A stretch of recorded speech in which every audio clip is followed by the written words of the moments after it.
Hi everyone and welcome to Over the Rainbow Show with your host Bob Brown on Friday the 27th of October on Beacon of Light Radio at 3 p.m. Eastern Time, 12 o'clock Pacific Time and 8 p.m. UK Time. And to all the listeners from around the world, the number to ring the show is 323-902-5497 and from the UK 001-323-902-5497. Now you can go to Beacon of Light Radio chat on Facebook, or you can Skype me at Beacon Light Radio, where we've got a fantastic guest today. Well, we're going to talk about all different sorts of travel, time travel and also.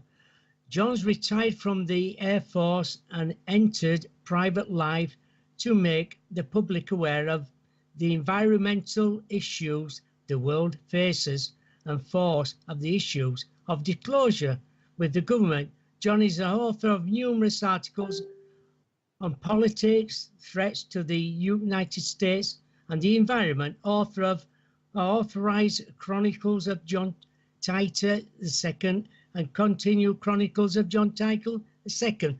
Can we please welcome John to the show? Hello, John. Glad to be here. Wonderful. It's so nice to hear that voice. Thank you. I wanted to start off with, does the military have the ability to travel, time travel? When my first book came out, Authorized Chronicles of John Titor II, the book was reviewed by the Department of Defense, and they were looking to see if I had stepped over the line and if there was anything they could prosecute me for. And what came back from a CIA analyst was that I was correct. And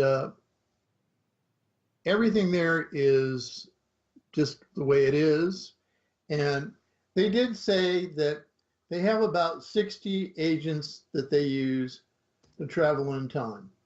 And the primary purpose, kind of like a prime directive, if you will, is to preserve the timeline, to keep us from blowing ourselves up and to prevent the environment from falling apart.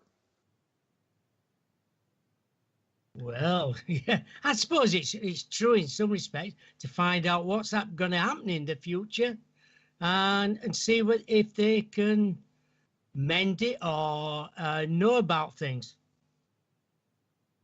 For the longest time in the United States, we noticed that they were doing geoengineering or chemtrails to try to combat global warming. I don't know how extensive it is in the rest of the world, but here in the United States, the CIA had a secret program to spray chemicals in the atmosphere. I will tell you that I don't view chemtrails as a successful black project at this time, because we're really heating up on the west coast of the United States. We're encountering hotter weather than we've ever encountered. It's hard to deal with. I can imagine. Will the world, we know it, end sooner than we think? You can quote me on this, and it's in Scientific American, that by 2050, we will have more pieces of plastic in the ocean than fish. And what fish is in the ocean will not be edible. This is such a dramatic thing to understand, but there are numerous articles in Scientific American about it. The other thing is that it was just catastrophic. The Great Barrier Reef died off Australia. Oh, God. So the oceans are dying. And we have so much refuse in the oceans. The oceans are not for a place to put your refuse. It's not a depository. We need to clean them up. And many countries are starting to recognize this. But the sad thing will be, as we progress in the next 33 years, we will find that third world countries that depend on the fisheries in the oceans don't have fish to fish. Literally, there will be no fish there. So it will set in motion something that it just spirals out of control. When populations encounter famine, you have civil disorder and insurrection. And we will see that on a global level, all over the world. I think they're sooner or later they're going to build FEMA camps. Well, we do have FEMA camps in the United States, and these camps are designed for catastrophic emergencies. But if you look at catastrophic weather that we're incurring right now, hurricanes, tornadoes, they are stronger than they've ever been before. And this goes back to global warming. Puerto Rico, which is part of the United States, has literally been flattened. I mean, the people there are barely surviving without electricity, without communications, without water. The U.S. government is going in there and doing everything they can to clean up the mess, but it's billions of dollars. It's a tremendous drain on the United States government. But in the Gulf of Mexico, in Texas, Louisiana, other places in the Gulf, Florida, they've encountered hurricanes too and been very damaged. You know, has our timeline been changed without us knowing it? There always exists the possibility to change the timeline, and efforts by our government to change the timeline to prevent a nuclear war or famine or something really catastrophic to mankind. They do those things. To what extent they would go, it would be whatever they have to do. I myself, think Kim Jong-un should be eliminated. And there are whole countries that think that way. He's been cut off from the People's Republic of China are no longer going to support him. The Russians aren't going to support him. He's basically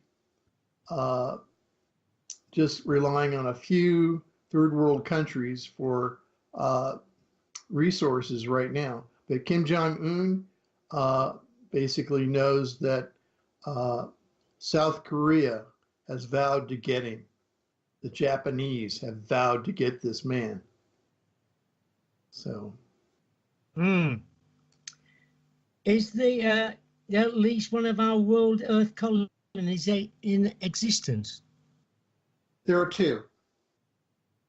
And the first that the American public started to see of it was that we had professionals in the sciences and in the medical fields suddenly die inexplicably in a motor car accident or from a heart attack. And these are perfectly young, healthy, viable people.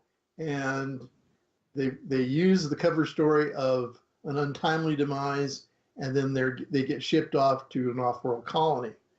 The two off-world colonies right now are self-sufficient. I've been told that. I was offered an administrative position at one of them. And my leaving and going has been discussed. And over time, more colonies will appear. But the biggest thing is you can go and set up an outpost, say on Mars, but to get it to be self-sufficient, it takes quite a bit of energy, and it's hard to take a planet and do that.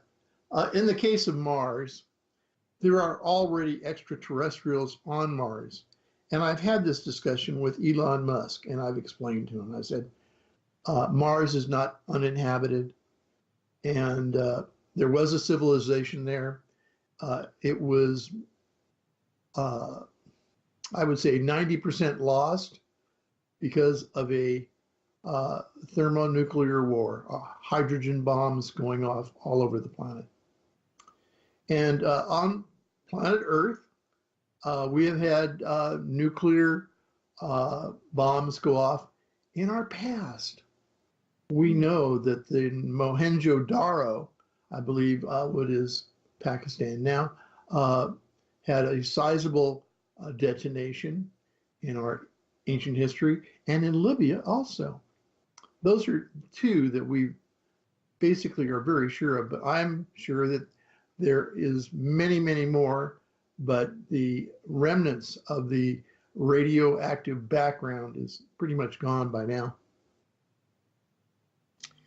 Does the US military have signed a treaty with the Greys, reptilians, and the tall whites? And the Anunnaki. Yeah, those four species, yes. And that's been going on. I think that Eisenhower made the first official overture to President Truman, and then Truman signed an agreement, and then I think that Eisenhower signed more. And they basically have these four groups of extraterrestrials unfettered access to our airspace. And here in the United States, there are 4 areas that are basically spaceports that they use. And I'll tell you, Area 51, everybody knows about that. Area 52, which is up near Tonopah, Nevada, and then Creech Air Force Base, and then Dulce Base in New Mexico. And they have sightings of extraterrestrials, UFOs there all the time in those areas. But then there are other areas of the United States, east coast of Florida, in the Gulf, and then off the California coast in the Santa Monica Bay. They have sightings of UFOs that are really submersible flying objects. They fly in and out of the water.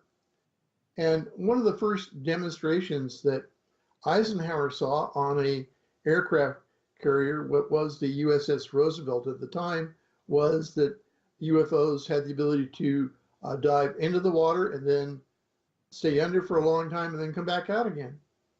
And then there was another demonstration where a squadron of UFOs flew over Washington, D.C., and what was the Air Force at the time scrambled a squadron of our jets, which were the best we had at the time, and they couldn't catch them. The pilots came back and said, "We can't catch them." So the country, the United States and the rest of the world, was exhausted from World War II. We had a tremendous size of an army, but there was no way we could even go toe to toe and keep them from not using the airspace. So I believe that it was thought at the time it was best to sign accords with them, give them resources that they wanted, and the airspace. And it's been going on ever since. There was a man, Ben Rich, he was the president of Lockheed, and before he died, he made a deathbed statement and says that we've been working with extraterrestrials at Lockheed Aerospace, and that we either flew theirs or we flew ours that were copies of theirs. And this is all a matter of record, and you can go out and Google Ben Rich. That's good. Does the US military have the elite group of engineered clone super soldiers? Yes, and they started doing that in the 70s. I don't know how many thousands they have. They're all highly trained.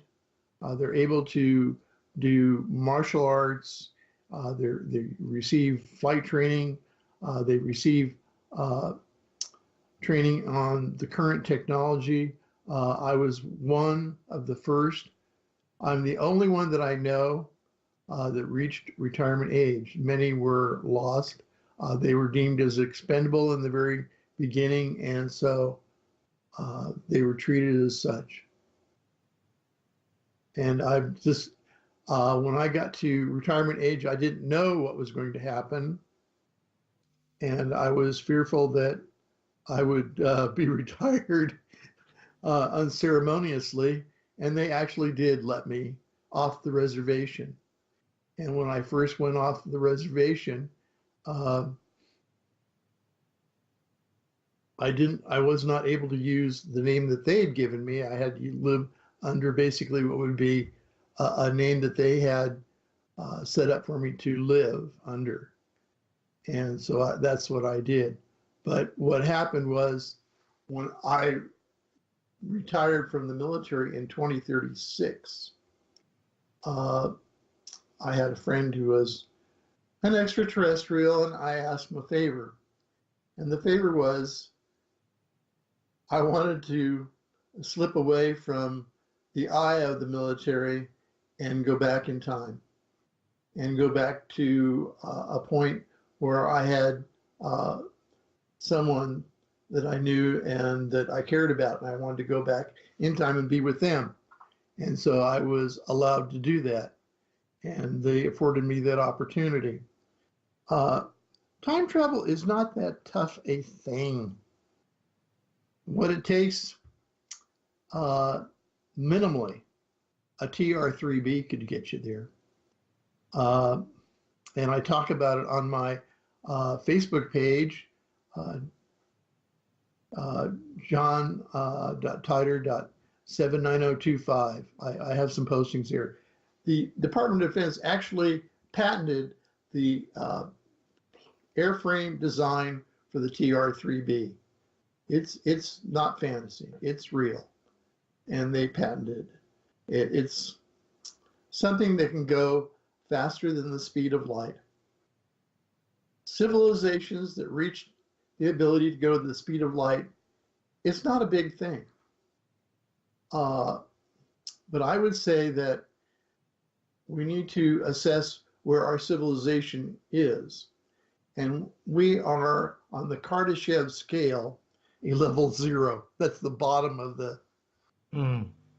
stack. Uh, a civilization like the Anunnaki civilization, and I have visited with them off world, they are a level 5 species. And you need to understand that a level 5 species can create almost anything they want to. And What I would, like? What like, John? uh, they can create planets. They can move planets around in a solar system. And I believe that Tiamat, in the position that it is now and called Earth in this solar system, was precipitated by the Anunnaki. They're What that about? powerful. Well, I'm going to say, John. What about um, Nibiru, Planet Nibiru, X? Planet X, this is not the home world, it's one of the worlds of the Anunnaki. The Anunnaki are an ancient race. I mean, tens of thousands of years, as best I can understand so far from what information they've given me. They're a warrior race. They roam the galaxy, exploring and exploiting planets for resources. And chief among these resources, gold. And they mine gold on this planet extensively. I think there's thousands of ancient gold mines in South Africa. And there's so many they can't count them all. But that was certainly one of the things they came to this planet for, and they've exploited it. But I would say that people need to learn about the Kardashev scale and understand we're a level 0.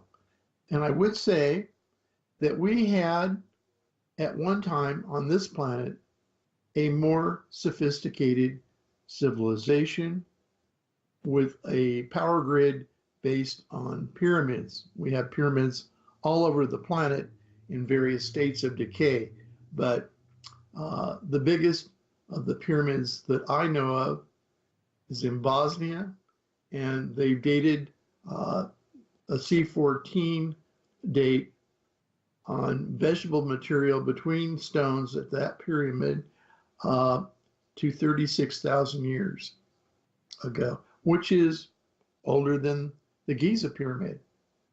In the pyramids on this planet, I think that they were also supported by obelisks, but the thing that I'm always struck about the Giza pyramid is that the number that we equate to the speed of light, that number is directly attributable to the Great Hall at the Giza Plateau, in the Giza Pyramid, the Great Pyramid.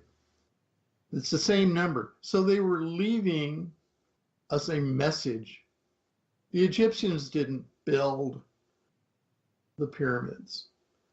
They were told what to do and they got built, but the technology to lift stones, to cut stones, that's the Anunnaki.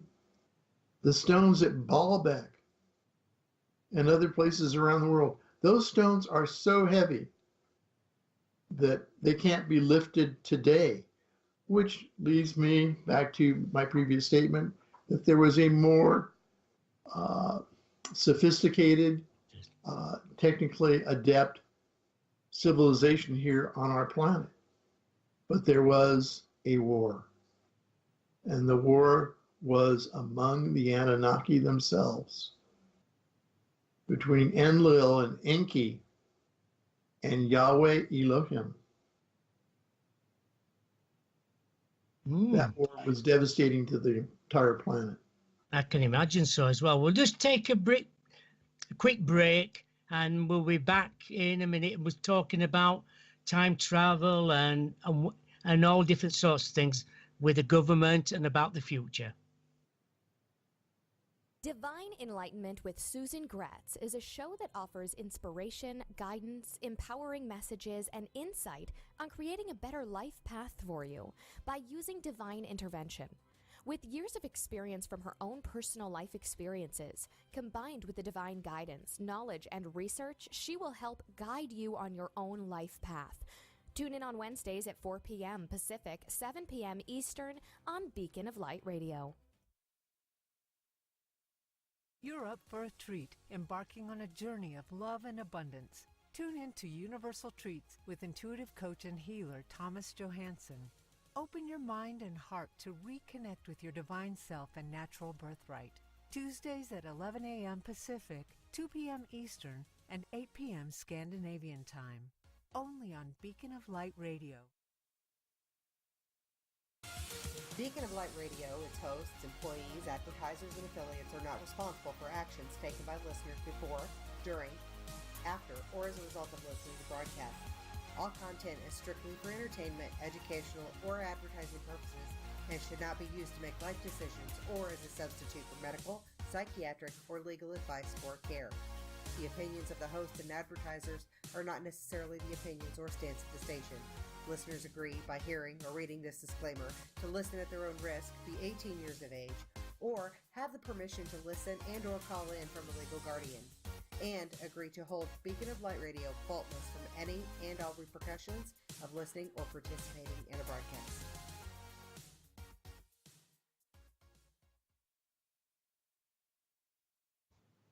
We're back now with John Titor.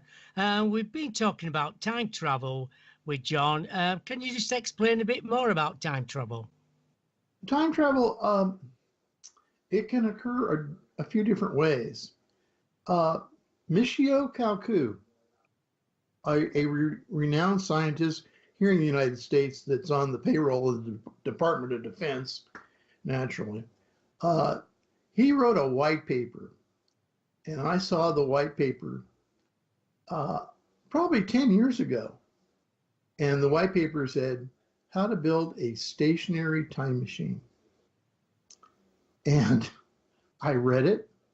And after I read it, the officer I reported to said, we're going for a ride. And we went for a ride. And below ground, here was this stationary time machine. So we can do it with a stationary machine. Since that time, that white paper has been scrubbed off the internet. I've looked for it and I can't find it because I wanted to publish it once and for all and say, here's how you do it. It's all on quantum theory and mechanics, and it works. And I've watched it work a few times and used it. If you have a spacecraft that can travel faster than the speed of light, that's another way. And there's yet another way to do it. There are natural vortices around this planet. And there are a couple that I know of. One is in the Grand Canyon, and the Hopi Indians discovered it. And those that used it didn't come back. They could see through the portal. What was on the other side was a futuristic civilization, and those that went through it didn't come back. Now, there's the same kind of vortice in the Bermuda Triangle, and it occurs there as an electronic fog, and pilots have flown through it and actually arrived sooner at their destination. And there's a guy by the name of Bruce Gernon, and he was the classic case. He took off from an island east of Florida and was flying to Miami, and he used less time and less petrol in his tanks to get there. They measured the fuel. And the time he took, he was in a Piper Cub type aircraft. He had to be in a jet to get there in that time. So they have electronic fog. But there's no way for the person using those kinds of portals or electronic fog to control it.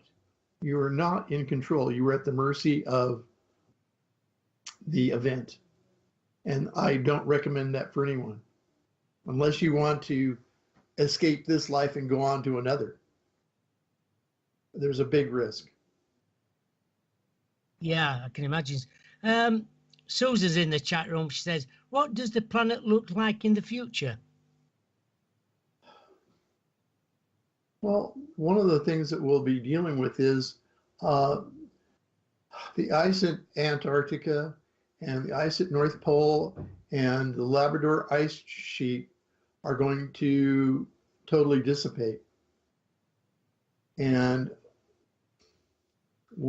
we estimate when these are no more and we're living in a 140 degree heat, that the seas will have risen by as much as 216 feet all over the world.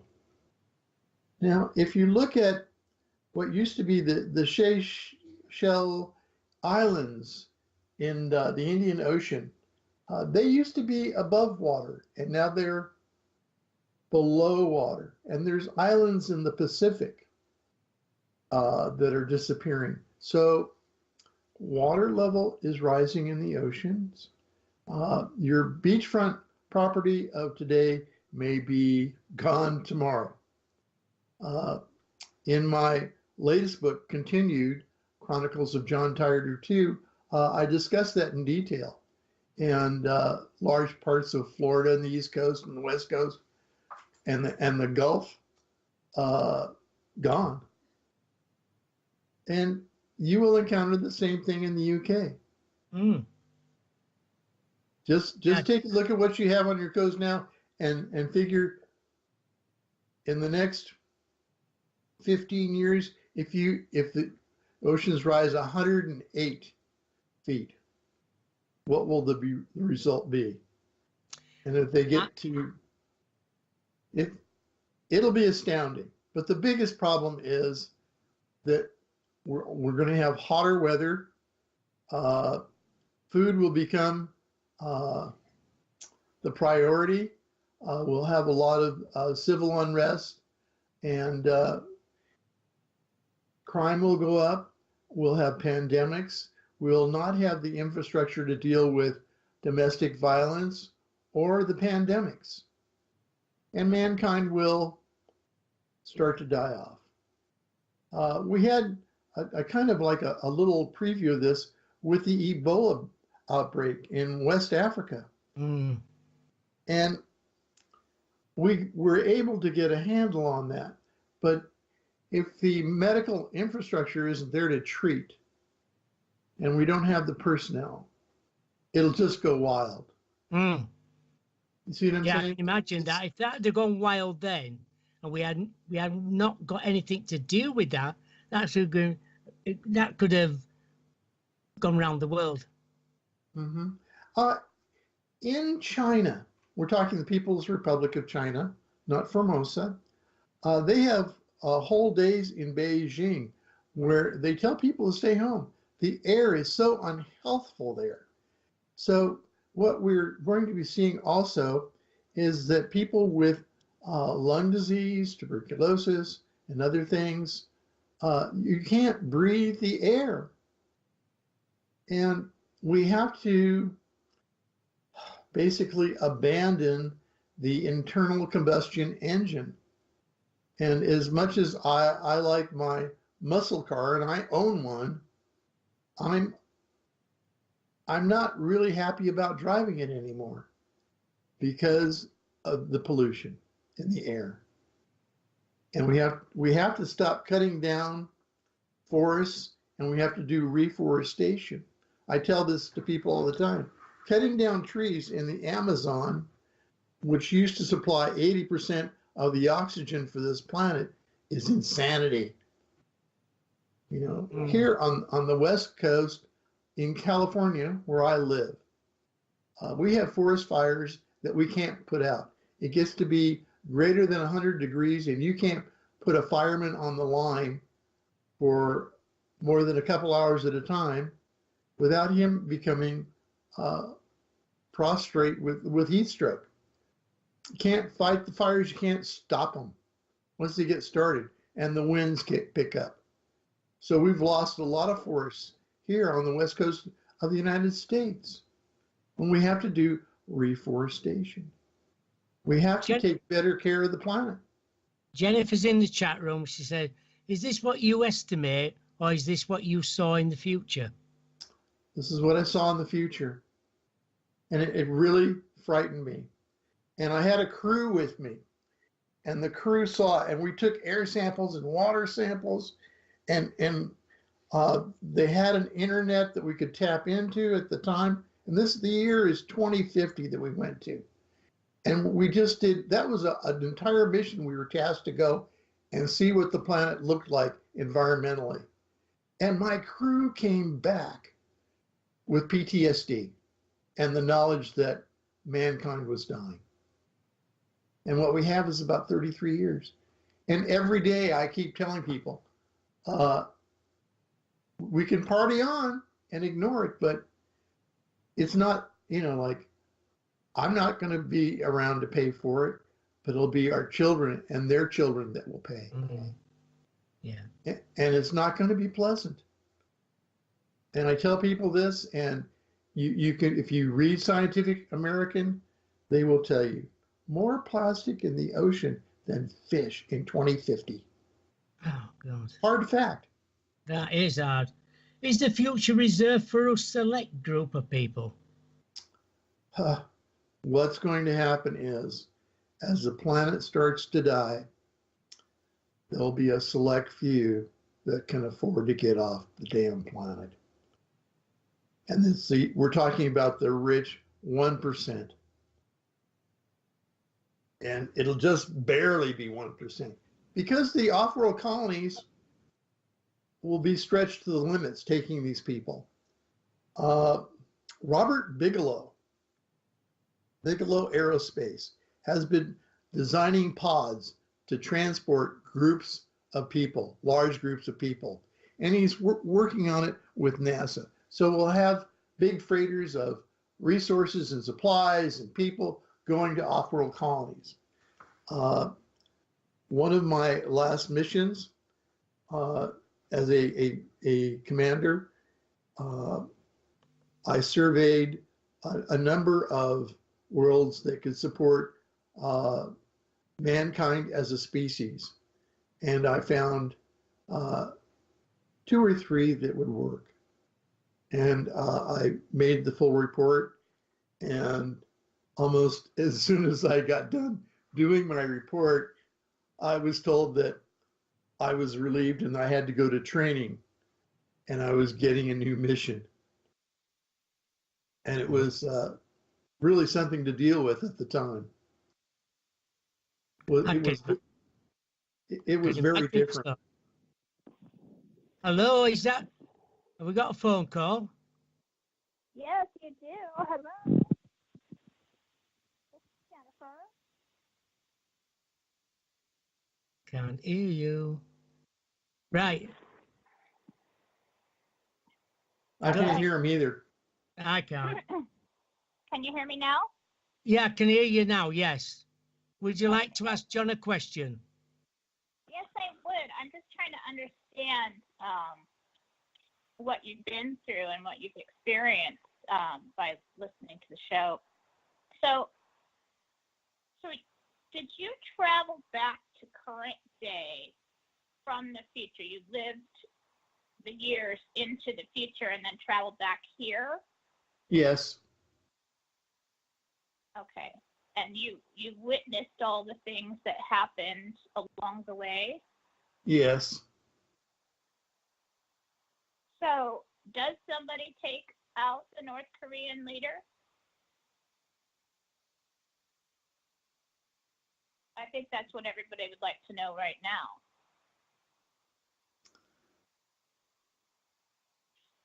I can't give that one away totally.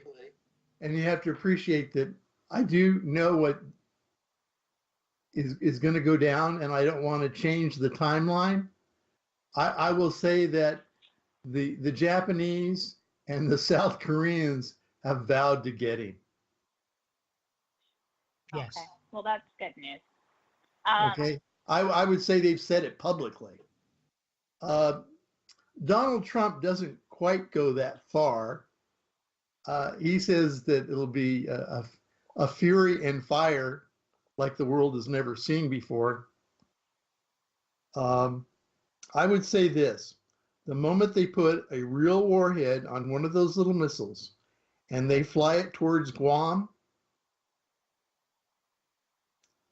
that part of the Korean peninsula that used to be dry land, called North Korea, may be underwater. Okay.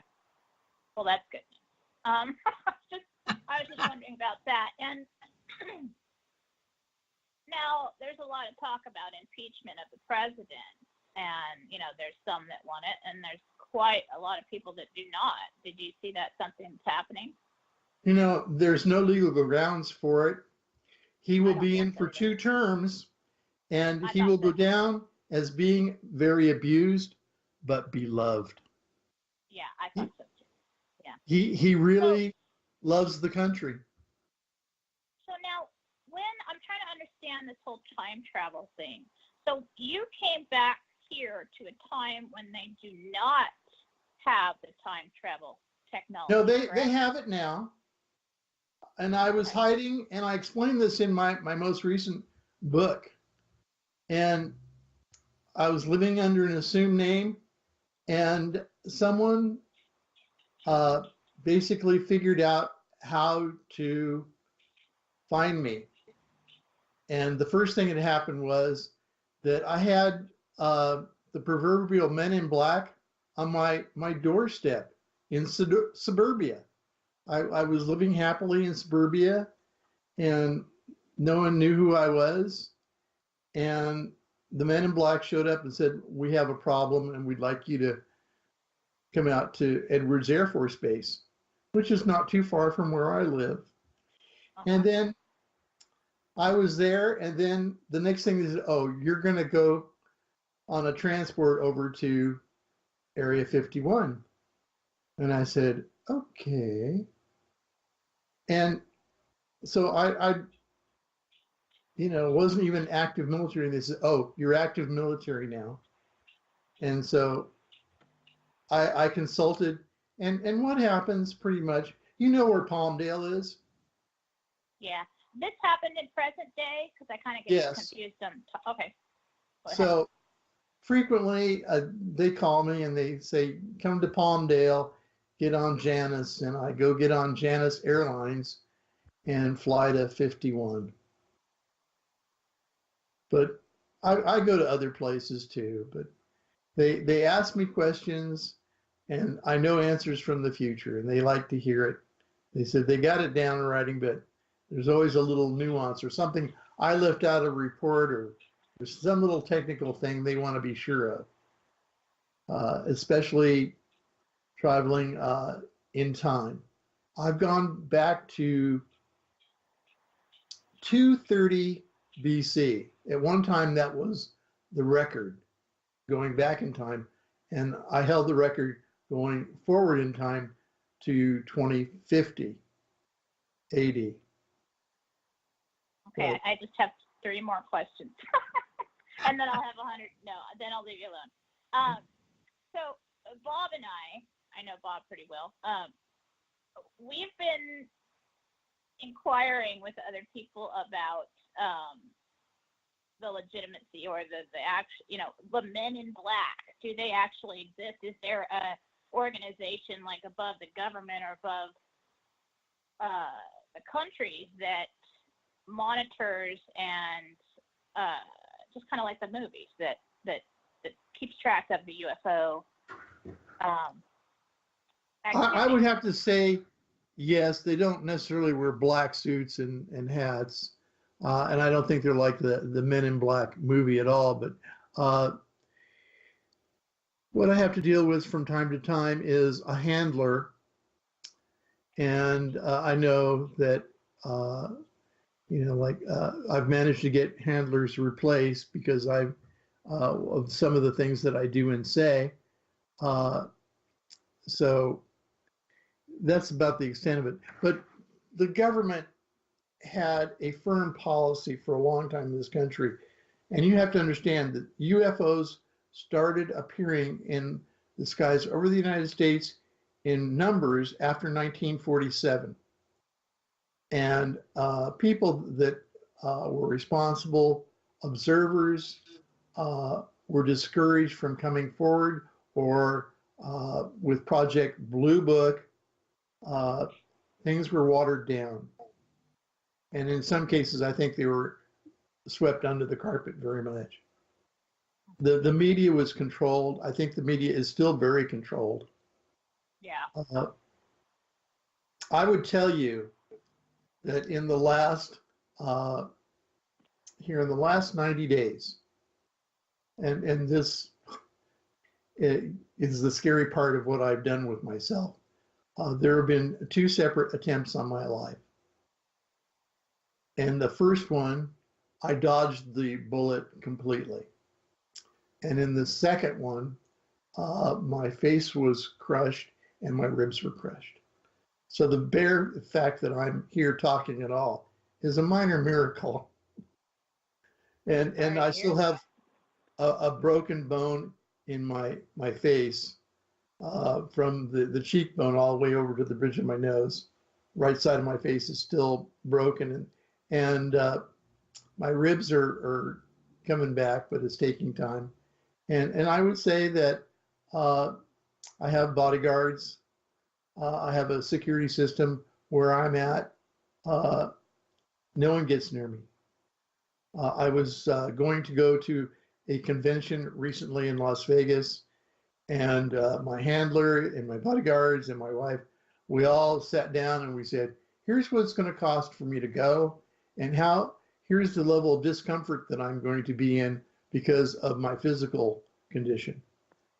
And then I called. Hear that. It was just horrendous. And I'm always worried about attacks on me and my wife. Mm. I have another question about time travel. So, Yes. What is your actual date of birth? What year were you born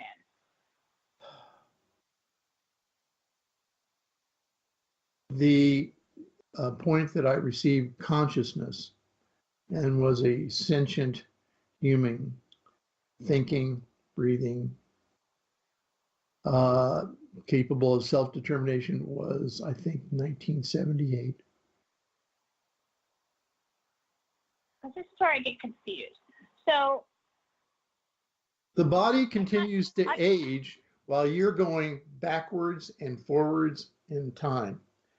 It never ceases to age.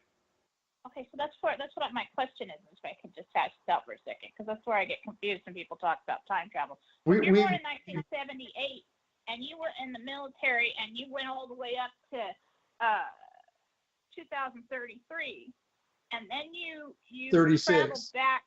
Okay, 36, and then you traveled back here to 2017. Not to How old are 2007. you now? I mean, do you go back to who you were at that age in 2017? No, I actually went from 2036 to the year 2000.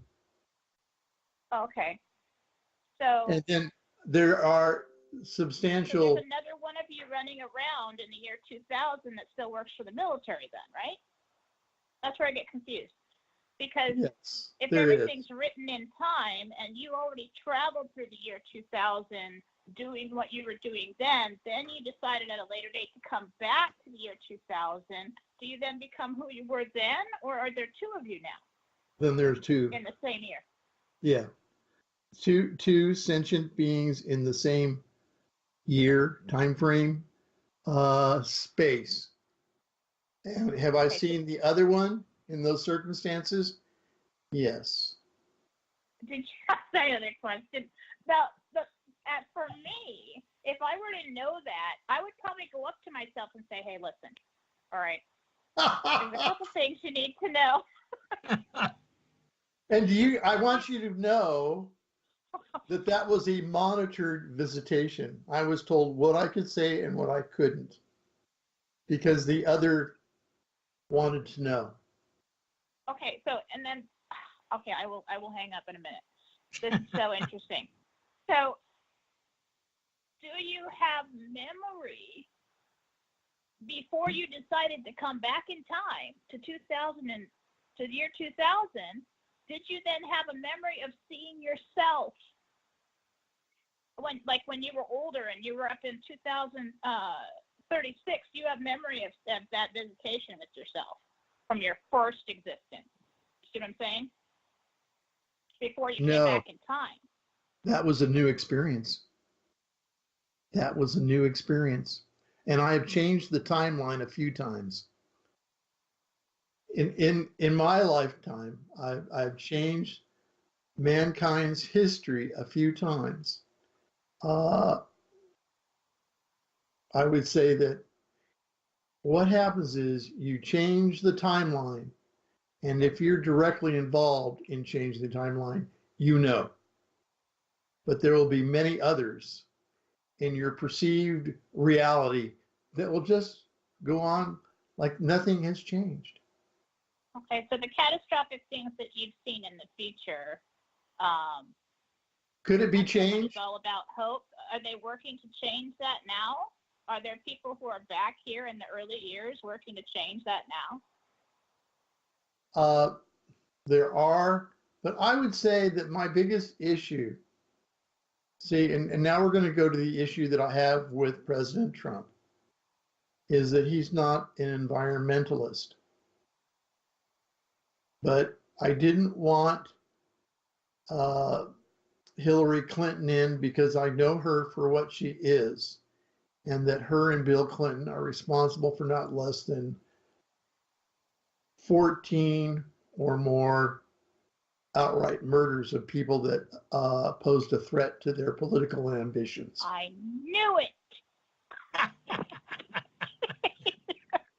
Is that the I answer could talk you're to you looking all day for? about that. Huh? That's the answer you're looking for. I was just, I'm all about hope, and people who heard the show today will walk away very depressed. So maybe in telling us that things are getting bad, you could also tell us about some of the things that are good. Or maybe, I was just hoping, well, if they can come back in the future, into the past, that they would be working to change these things, that possibly if you can go back and forth in time and you don't want to say this or that because it'll change the timeline, then we're headed towards something catastrophic. Why not change it? I keep hoping that the American people will understand that there is really only one priority for the future of mankind, and that's to fix our environmental issues. Because if we don't, we can party on for 33 more years. But during that 33 years, the planet's going to get hotter, the seas are going to rise, the oceans are going to die, and all the other things about domestic strife and pandemics, we're going to see them. And we're just not going to be able to do anything. And one of the things that I really saw in 2050 in the United States, and that was the primary area of my survey when I went forward in time with my team, was that we had large populations in the United States controlled by gangs. MS-13, a de facto government in the United States. Gang lords control it. The police don't. And there's very few to go around. The military. What about this whole ISIS thing? ISIS. Did they take over the U.S.? We will always have problems with Islam. And we need to understand that Islam is being used by criminals as a cover for what they do. Uh-huh. There is nothing in the Quran that says that they need to kill off half of the population of the planet to achieve their religious goals. Thank you. And I really believe that a lot of people in the world are starting to wake up to that. But radical Islamists pose a tremendous threat to the peace and security of the world. And I believe that, and people will be down on me for saying this, that we need to restrict their entrance to the United States. They come here and they don't understand what it is that we live in. And we have unparalleled freedom as compared to what they came from. Yes. Yeah. Well, thank you so much. One last question before I go. Do you think that we will ever have disclosure about the aliens that are here, and are they here living among us? Some get away with living among us. The tall whites in particular, on trips to Las Vegas, I've seen them in the casinos. And they're blonde haired, blue eyed, sometimes reddish hair. And they are a species within another species. And they're very tightly related genetically to the Anunnaki. The Anunnaki, they're 7, 8 feet tall. The tall whites are more the 6 to 7 foot range, look like basketball players, if you will. But the Anunnaki were always giants with reddish hair. If you ever get the chance to go to the Lovelock Museum and look at the giant skeletons there, they have red hair and 2 rows of teeth. And these skeletons were discovered in the Lovelock Cave. Anunnaki. And well, thank you so much. Thank you so much for taking my call. It's been a very informative show. Yes. My pleasure. All right. Thank you, guys. Bye. Thank you so much. Thank you. Bob, you have another question? Yeah. We talked about global warming. Will global warming keep on the Earth and the civilization of the planet? What I believe is going to happen is that over time, if we do not stop global warming, and it's going to be a monumental effort to do it, then we're looking to go to other planets. And let me explain this to you, and maybe you'll grasp it. The Anunnaki roamed the universe going from planet to planet. They would be at a planet, if they would expend the resources, the planet would be dying, and they'd move on. And there are many species of extraterrestrials that do this. They go from the class of planet that they need to support life as they know it, and they do surveys, long-range searches to find a new planet, and they immigrate. And we will have to immigrate too. And Stephen Hawking recently said, and I talk about this in my latest book, he said that mankind has 100 years left on this planet. And I think he's wrong. He missed something in the equation. And I haven't reviewed his work entirely, but I think it's closer to 33 years. That's when, so we don't have that full 100. But Stephen Hawking thinks in 100 years that all life will be dead on this planet. There'll be no sustainable life. We're talking animals, insects, everything be dead. It'll be a dead world. Would the earth be able to regenerate itself? Quite possibly, but not as we know it. Right. We're nearly coming to the end of the show. NASA claims over 30 advanced civilizations have collapsed before us. Are we next? It's very possible. Very possible. We need responsible leadership in governments all over the world. One of the things that I did respect President Obama was trying to reach an accord environmentally with other countries in the world, the Paris Accords. That was a step in the right direction. I don't think it was a step far enough, but it was a step. And the biggest thing, like if we just would start cleaning up the oceans, if we just do reforestation, plant trees, that's what we have to do immediately. And the other thing is we have to be able to deal with toxic waste better. And we can't dump it in the oceans. We can't dump nuclear waste in the oceans, and we've been doing that. One of the things that the U.S. Navy does routinely when they retire submarines, nuclear submarines, they scuttle them off the California coast.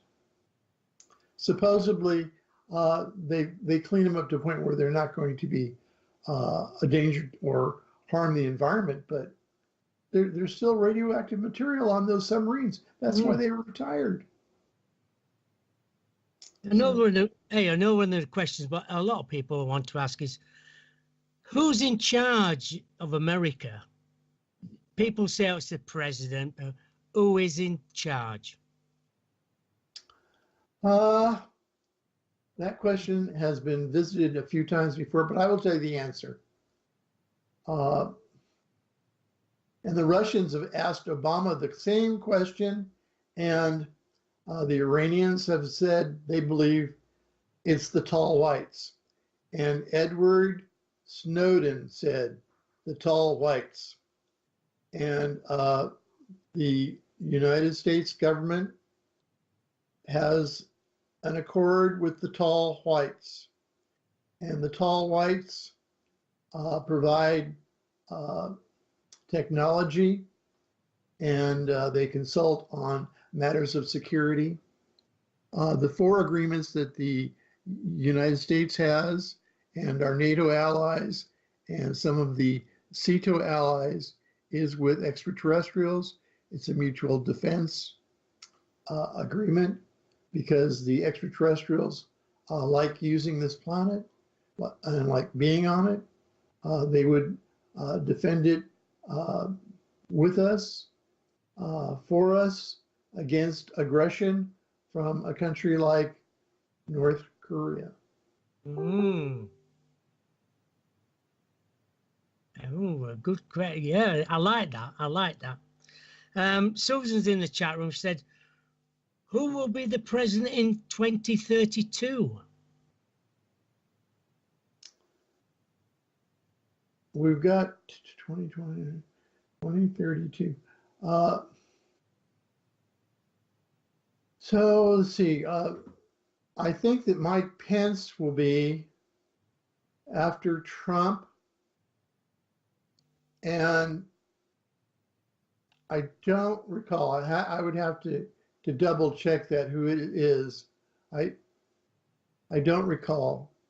And I will tell you one of the things that I'm dealing with is that I'm reaching a point where I can't remember everything. That's true. You must have so much on your mind from the future, going back in time and then coming back to the time now. It's, well, when I retired in 2036, going back to the year 2000, I mean, I was old then. I'm 70 plus years by best determination right now. And part of that is because of time that I spent on space flights outside the solar system. And we've tried to compute it a few times. So I'm probably 72 to 74 years of age. And I've got one more book to do. And I'm gonna try to set it all down on paper for everybody one time. But at the end of that book, I'm going to say where Earth is and what condition it is in. And if you listen to Stephen Hawking, and I talk about him in my last book, Continued, Chronicles of John Titor, I state unequivocally, I think that while I like respect Stephen Hawking, I think that for the most part, he was optimistic. The way, if we can't change things substantially about the oceans and reforestation, trees, the environment, water pollution, we can't change all that, mankind's doomed. It's not going to be a pretty picture. This story may not have a happy ending. I wish to God it did. I would say Yes. that. I will tell you one thing. Yeah. That I discovered that the Anunnaki, who I believe to be on the Kardashev scale, a level 5 civilization, prays to a god. They went out of their way to say, we are not gods. Not that we haven't pretended to be them or mistaken for gods, but they pray to a god, which I find very interesting. I do. I find that very interesting as well because, you know, when all these people around the world, all different religions, pray to a god, is it the aliens they pray to? Was God as Jesus, or were they praying to the one of the should I say aliens that were coming down, what they didn't understand at the time? I think that aliens visiting the planet in ancient times were mistaken for gods. Yeah. Osiris and Isis, think of them as Anunnaki in ancient Egypt. Right. But the Anunnaki, I believe, in ancient times, took advantage of primitive peoples and let them believe they were gods. Yeah. Yeah, I thought so as well. But anyway, we've just about run out of time. Thank you so much for being with us today, talking about the future and everything. Everybody in chat rooms loved it today as well. And Jennifer, who rang in as well, she loves it as well. We'll talk a little bit time just after the show. Thank you to Susan being the producer of the show today, and everybody in the chat room. It's so beautiful. Everybody, hopefully everybody will have a lovely weekend. And next Wednesday, I've got Kenneth Hopkins on next Wednesday about the paranormal next Wednesday at 3 o'clock Eastern time. I know in the UK we're putting our clocks back on Saturday already. I don't think in the States they put them back until November, I think. Anyway, thank you to everyone. Good night and God bless. Bye for now. Bye-bye. Thank you.